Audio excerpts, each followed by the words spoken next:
Hey y'all, welcome back to my Florida butterfly garden. I have been doing a little shopping and I have found some brand new to my garden Florida native wildflowers to add to my collection. It's a beautiful day here in Florida, and yes, Ray and Ringo are out with me.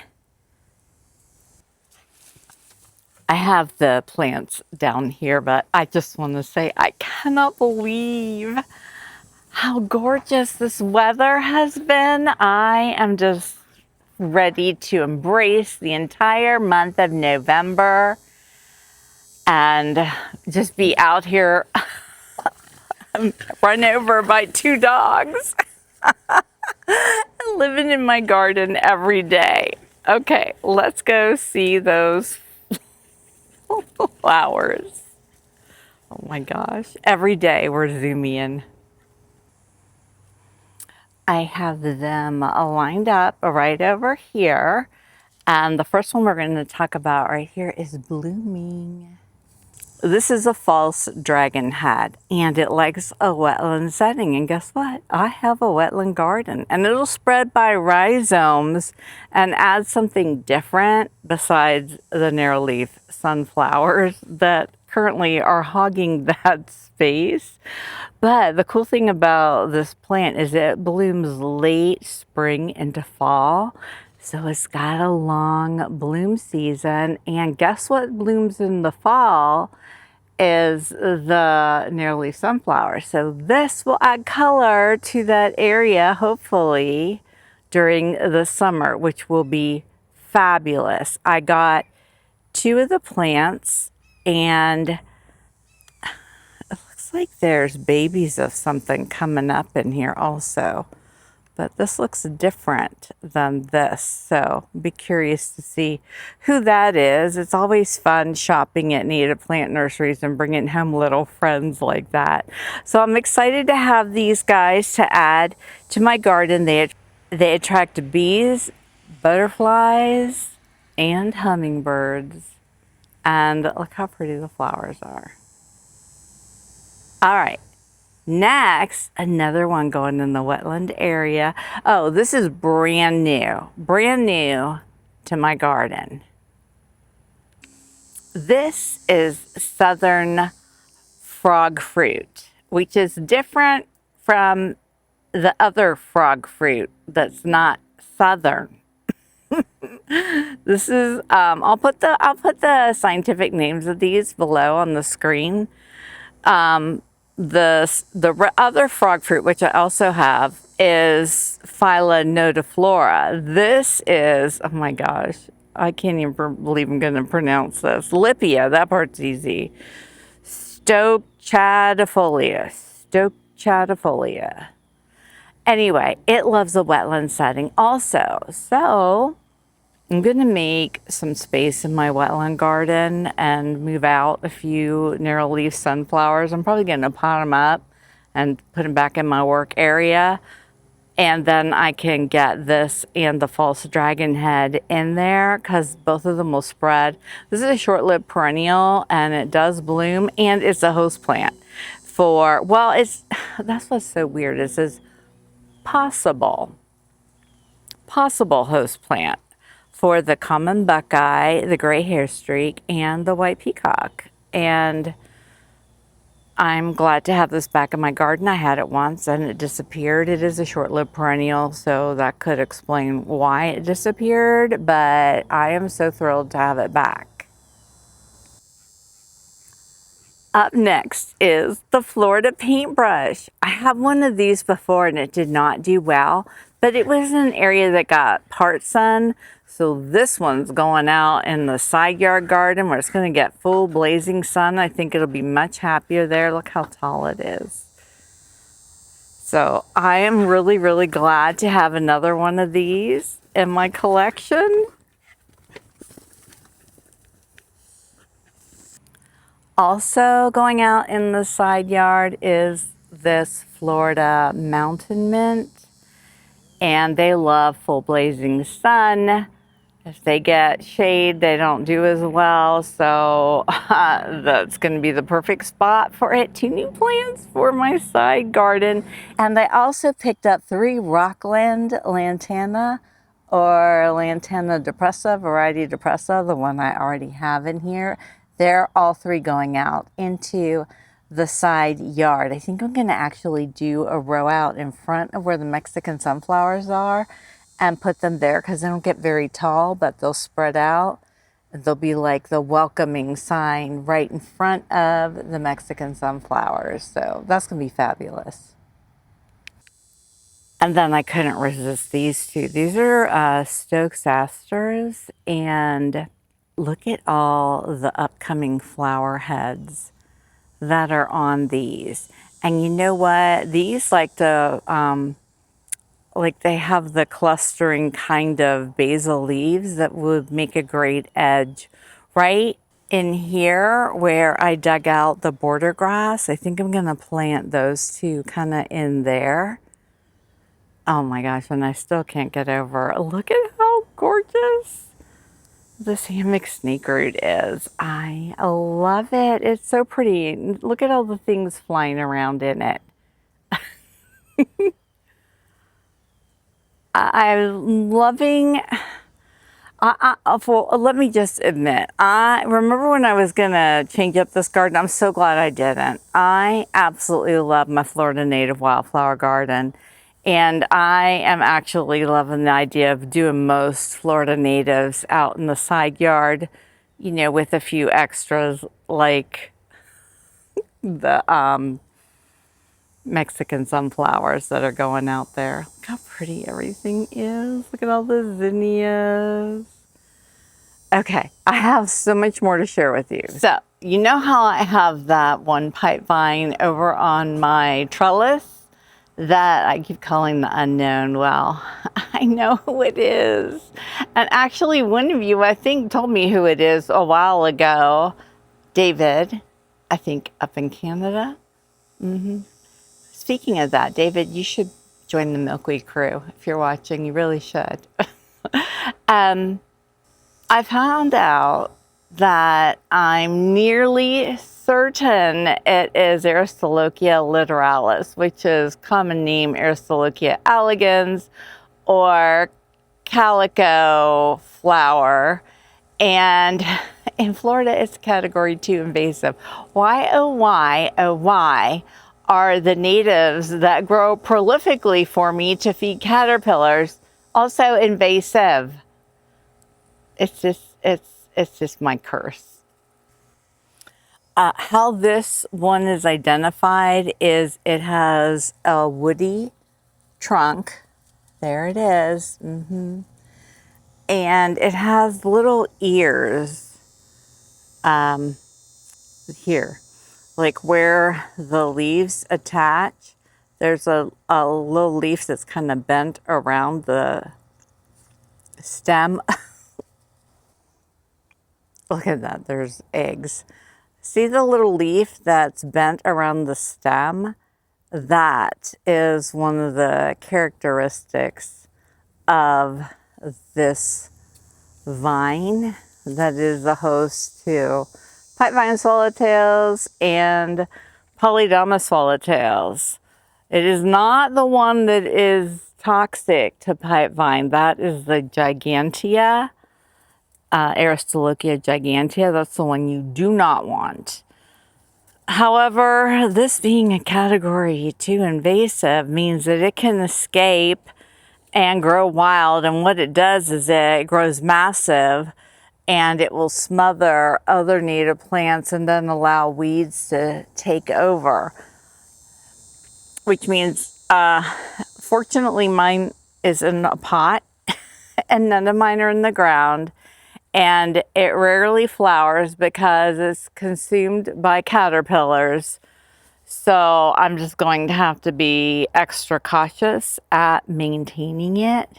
And I won't plant any in the ground. And what I do grow, I will keep in pots and keep covered, which is perfect because I just potted all the ones up here and used the cloche to cover them so they won't get eggs laid all over them, and I can take cuttings of them for the caterpillars I'm raising. But why? Why do we have to be invasive? Okay, so here's the deal. Aristolochia tomentosa, the Florida native pipevine. There's 3 Florida native pipevines, actually. One is hard to find, and one is even harder to find and rare, and from the Florida Keys. So the most common one is tomentosa, but that's found in the Panhandle and does not grow well in Central and South Florida. So once again, I ask, well, the Polydamas Swallowtail only lives in Central and South Florida. What is it supposed to do? Why does this keep happening? So anyway, I read that the Aristolochia tomentosa, which I do have a lot of, but again, it does not grow well here, likes morning sun and afternoon shade. So I'm going to maybe move all of my potted ones to a location that gets that. Actually, I think I kind of already done that. And see if I can't get them growing better. Maybe get some in the ground in a location with morning sun and afternoon shade. But for raising the butterflies, and since they tend to stay in my garden and colonize here, they don't leave like some of the other swallowtails. I'm just going to grow the category 2 invasive, but in a manner that is safe and where it doesn't go to seed. And so, now that we're talking about it, the other one, again, year-round population of monarchs in South Florida with milkweeds that go dormant except for twinevine and swallowwort. And swallowwort has minuscule leaves. Twinevine has more leaves, but is it everywhere down there to sustain a year-round population as large as it's getting? No, not that I know of. So anyway, y'all know in the last video, couple videos, I've talked about the milkweed name we should not say. Well, I don't know why that weighs so heavily on me, but I was like, I can't have that free out in my garden. So I've done some things. Let me show you. I moved my tropical milkweed in here in the lepidarium outside. Right now it's getting shade, but it gets good sun. And this way no butterflies can get to it, and I can just grow it if I need extra to feed caterpillars. And what was in here? Well, the other problem child, the Aristolochia Litoralis. So let me show you what I did with all of it. There's my babies. These are Polydamas Swallowtail caterpillars, and they are happily munching on Aristolochia Litoralis, or elegans, or calico flower. Anyway, I had a little seedling, and it was sticking out of the bottom of the pot, so I plucked it out and I just stuck it in water. It's been living here for weeks on my work table, and I thought, well, okay, you can grow in water. You know, like I showed you last week, the Elliot's aster and the twinevine I have living in bottles of water. So I plucked almost all of my Litoralis out where it was in little pots as seedlings growing in the lepidarium, and I stuck them in kombucha bottles. And they've been like this for 2 days now, and they didn't even show any signs of being unhappy. So I can grow them in here in my garden room in the little water bottles and just take cuttings of them to feed the caterpillars, who are adorable. And I think that's going to work. What I would love to do is figure out how to make my own hybrid of the Litoralis and the tomentosa. Maybe one of those ones that, I don't know, like the passiflora incense that will grow massively, but it's not a huge problem. Although to me it seems like it would be a huge problem because it comes up everywhere in my garden. But that's another story for another time. And now that you just had a peek in the enclosure with the Polydamas Swallowtail caterpillars, maybe you noticed I figured out how to get the little screens hanging on the side with the fold out holders so they're on the sides, and I love it. And let me show you what I did. Remember when I had that set up in the lepidarium, I had these plastic PVC tubes to hang things off of. Well, those don't exist in my new pop-up enclosures. So I used magnetic clips and I just put one clip on the outside and one clip on the inside and stuck them together so the magnets are holding the screens up. And would you look at this little booger? He's on the back side of that. He's snuggled in there. Now when he closes, he's going to be smushed up against the screen. So that means he's going to have to move to a pocket protector. I'll tell you what, these guys. Anyway, look at how nice the inside is. It's all open in the middle. The vines can go up the side. The guys can go and pupate on the screens on the sides. See how nice that is? I love it. And I also, look how nice and empty it is.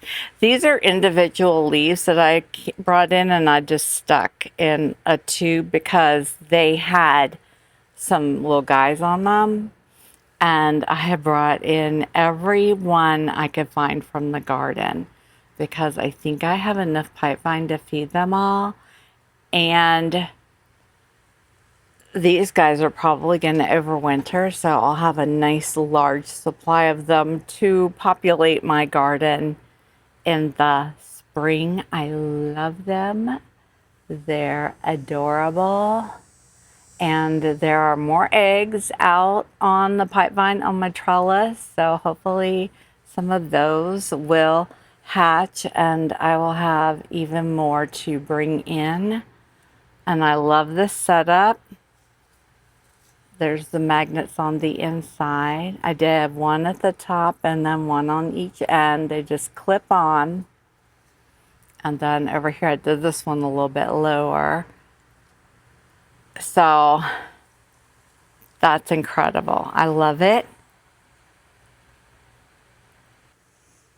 And it's really easy to see the water levels in the floral tubes and refill them.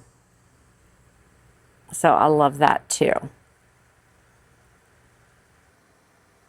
Here's some more of my collection of kombucha bottles with pipevine growing in it.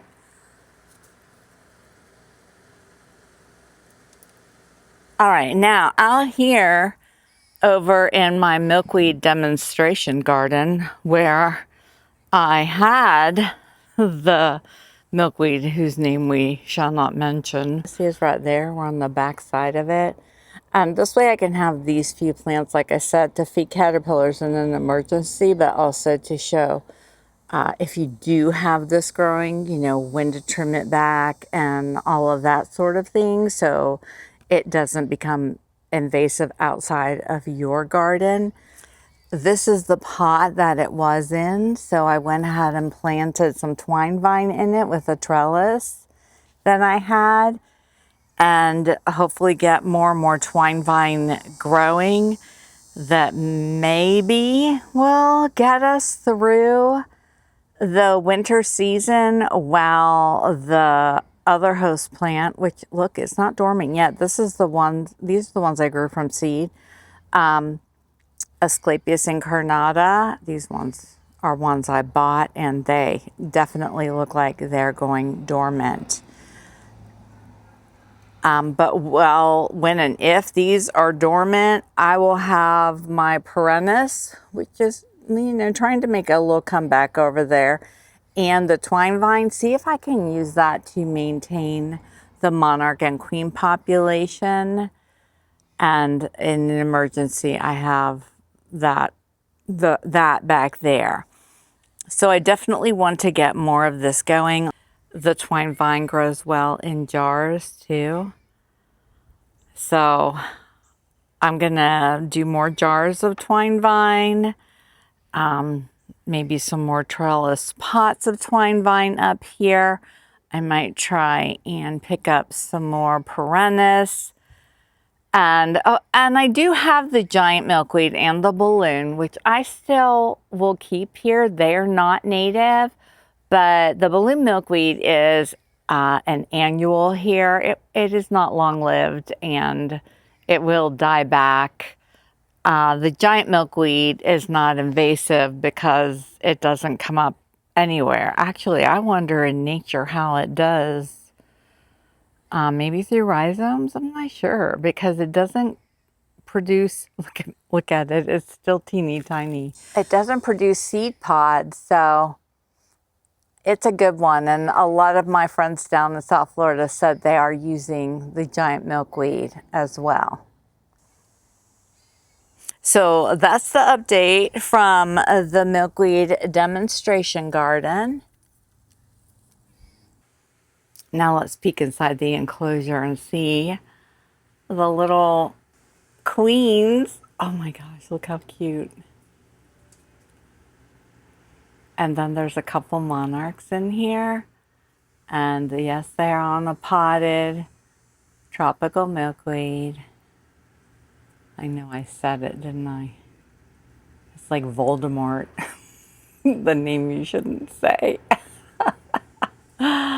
Tropical milkweed is Voldemort. Look how cute. Oh my gosh, they're adorable. So I did put a cutting of my rooted pipevine, not pipevine, oh my gosh, white twine vine in here. So if they eat all of this or need to move to another plant, they'll have this option in here as well. And I have a lot of this growing in my garden. Let's walk down and see that.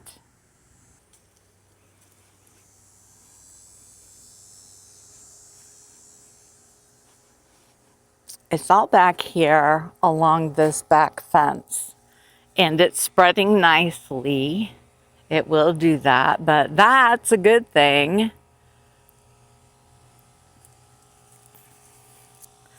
And it roots from cuttings. So if you can get your hands on some twine vine in Florida, that is a good one to have. I'm trying to find some coming up. I should probably go to the outside. Oh, here it is. It grows up everything. Here's some coming up here.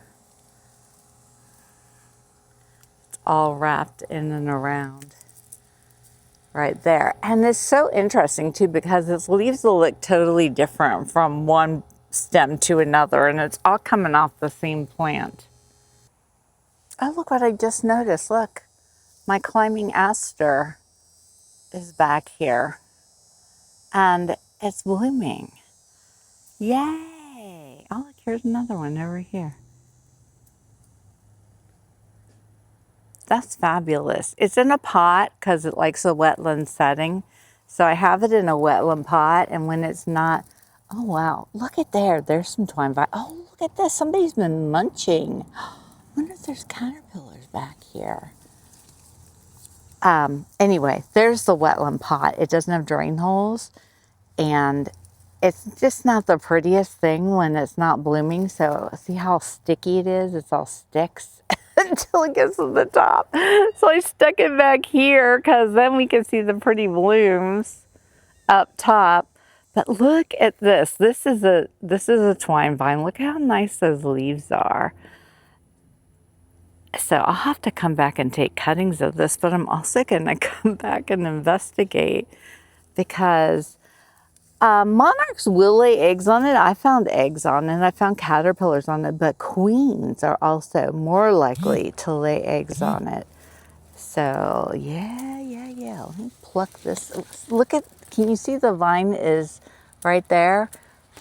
It's going over to that main woody stem right there. And look, of course, there's passiflora incense back here too. Yay! And my fire spike is beautiful. Bright red. I love it. Okay, y'all, so I hope you have fun with this video and my invasive host plant curse, but I got some cool new natives. I'm excited about that. And I would also like to encourage all of you to become a member of my channel. I post long, leisurely garden tour videos there, and you get access to my original videos way back when I started this whole garden. You can see the process, see it all come together, and see how my hair has changed through the years. So I hope you'll consider joining. It's really inexpensive, and you can find the link with the information all about that in the description section of all of my videos. And I hope you enjoyed this one. Please tap the like button. Please subscribe to my channel. And I will see you guys in my next video. Thanks, everyone. Bye.